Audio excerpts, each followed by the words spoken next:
Hello, my name is Caroline and I'm the children worker at Litchard Mission, and starting today, every Wednesday, I'm going to be posting a little craft for you guys to do at home which will tie into what Junior Church have been doing on Sundays.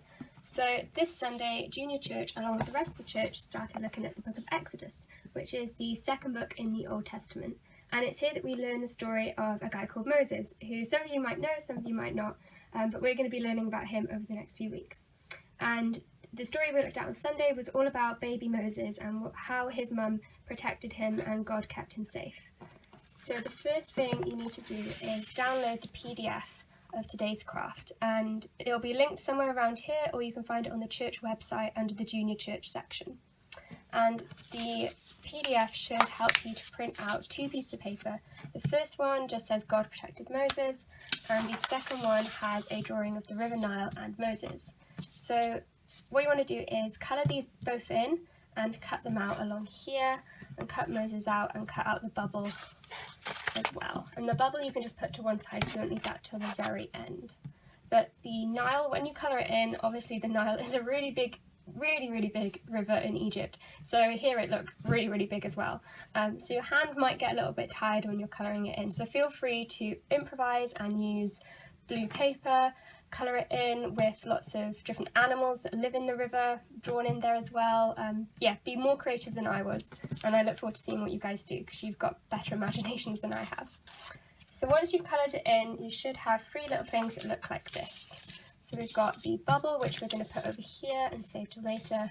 We've got Moses, and we've got my just plain river, really. I didn't really get creative because my felt tip started to run out.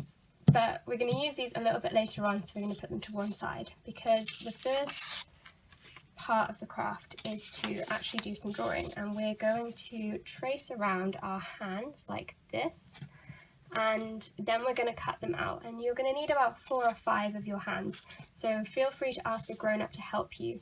And I would recommend doing these in green paper, not white paper, if you've got green paper, or colour them in or paint them greens and browns, because these are going to be the reeds, which are a plant that live and grow alongside the River Nile, and it's where in the story baby Moses ended up staying until Pharaoh's daughter found him. So you're going to need loads of these and colour them in and put them to one side again. And then you're going to need to take a clean piece of paper like this one. And first thing we're going to do is we are going to stick our river in place.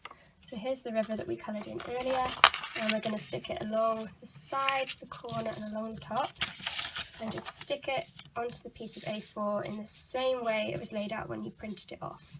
So just like that. And that's our river all in place and ready. So the next thing we need are the reeds. So you need 2 handprints first of all. So one to go there and another one to go there. So these form the start of the reeds. And then we're going to put baby Moses nice and safe inside the reeds like that. Then we're going to take the rest of our reeds and we're going to cover him up slightly because he was a little bit hidden. And then last but not least, we're going to take our little bubble and stick it up here. And that's our craft. So here is a slightly better one that I made earlier. So you can see that we've got the River Nile, and then hidden in amongst the reeds is baby Moses like that. Because in the story, Moses' mum knew that he was a special baby, but that not everyone would like him, and that some people were being very nasty to babies at this point. So she keeps him safe for 3 months, but then she takes him down to the river and hides him in a basket amongst the reeds, because she knew that God had a plan for this baby, so she trusted God to look after him. And God protected Moses when he was in the river, even though it was a really dangerous river. And eventually Pharaoh's daughter comes along, she finds the baby in the reeds, and later on he grows up to be her adopted son. So that's our story, and it reminds us that God doesn't forget about us and that God protects us, just like he protected Moses. So we really enjoyed seeing all of the different crafts that you guys did at Easter. So if you want to share your Moses craft with us, feel free to send it to the church Facebook page or email it to me and I'll post it for you, and that way the whole church can see what you guys have been up to. yeah, so I hope you enjoy this little craft. I look forward to seeing what you guys come up with and see you being a lot more creative than I was. I hope you enjoy this, and I'll see you for another one of these next week. Bye!